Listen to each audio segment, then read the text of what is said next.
It's a normal morning in Washington. DC traffic hums, coffee brews, and briefings begin. But something is off. Orders are questioned. Communications stall. Senior officers exchange looks that say more than words ever could. A subtle unease hangs in the air, but no one says it aloud. For the first time in modern American history, the chain of command is starting to fracture. And this isn't a foreign invasion. There are no enemy flags. No borders being crossed.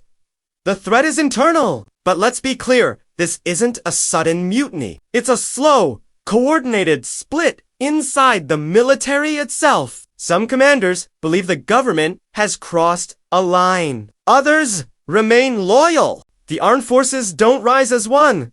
They divide. And that division is invisible, creeping, almost imperceptible until it's too late. So what actually happens when the most powerful military on Earth turns inward? Does the system collapse instantly?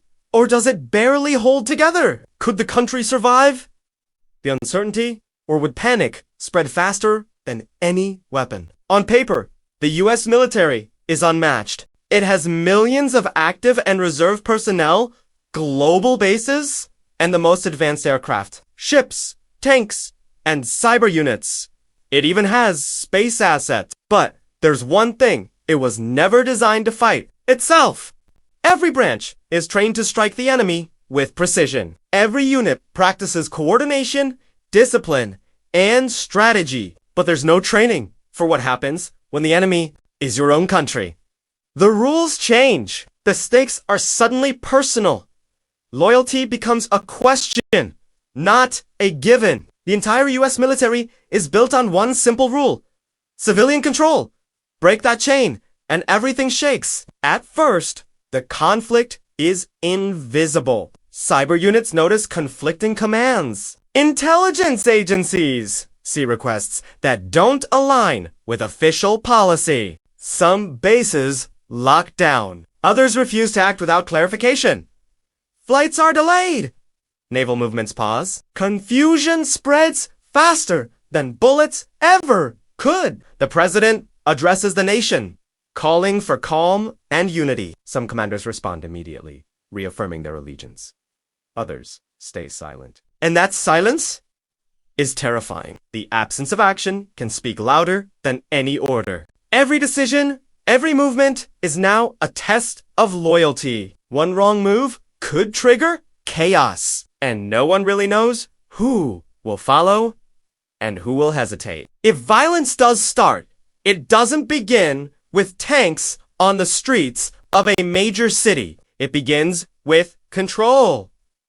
Who controls the satellites? Who controls the nuclear command authority? And most importantly, who controls the communication networks connecting bases around the world? American cyber units would have to move fast, attempting to isolate rogue elements without collapsing critical civilian systems. Networks would be segmented. Access would be restricted. Some systems might go. Not destroyed. Just uncertain. This digital battlefield is completely invisible, yet it holds the keys to life and death. The airspace would become tense. Fighter jets would remain grounded. Pilots would wait for confirmation from trusted sources. Commanders would hesitate. No one wants to be the first to fire on another American unit. And that hesitation, that pause, may be the only thing preventing an absolute disaster. Every hour would feel like a lifetime. Orders would come in only to be contradicted by the next set. Confusion would spread like wildfire, and the stakes couldn't possibly be higher. One wrong move, and thousands of lives could be at risk. Meanwhile, families at home would go about their day, completely unaware of the invisible struggle controlling their lives. When clashes do happen, they are likely to be brief and non-lethal. A standoff at a base gate, a convoy being blocked on a highway, a plane being refused a landing. In this scenario, victory isn't the goal. Control without bloodshed is. Everyone involved would know in truth. A full-scale internal military conflict would destroy the United States faster and more completely than any foreign enemy ever could. and the world would be watching. Allies would freeze, unsure who to support. Global markets would panic. America's adversaries would wait, ready to exploit the chaos. No one would intervene. This situation is far too unstable for anyone to touch. Inside the US, our institutions would become more important than our weapons. The courts would be asked to rule on the legality of orders. Congress would have to assert its authority. Senior military officers would meet privately, desperately trying to pull the system back together. The Constitution itself would become the battlefield. Every line of law, every procedural step would become a weapon. The nation's foundational framework would be the only real shield against total collapse. The days would feel longer than wars. Pressure would build toward one outcome, not a military victory, but a political one. Commanders would be forced to choose sides publicly. Units refusing to follow lawful civilian authority would be isolated, not attacked, starved. Fuel shipments would stop. Paychecks would be frozen. Communications would fade. The rebellion would end without a single shot being fired in anger. The aftermath would be messy.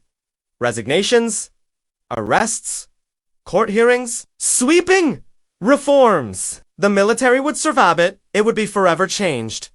Trust would be tested. Loyalty would be questioned. And the entire nation would breathe a long, uneasy sigh of relief. History would later ask, what if the US military turned against its own government? It wouldn't look like a civil war from the 1860s. It wouldn't look like a typical coup. It would look like confusion, hesitation, and a nation holding its breath, hoping its institutions are stronger than its weapons. Because power isn't just about force. It's about restraint.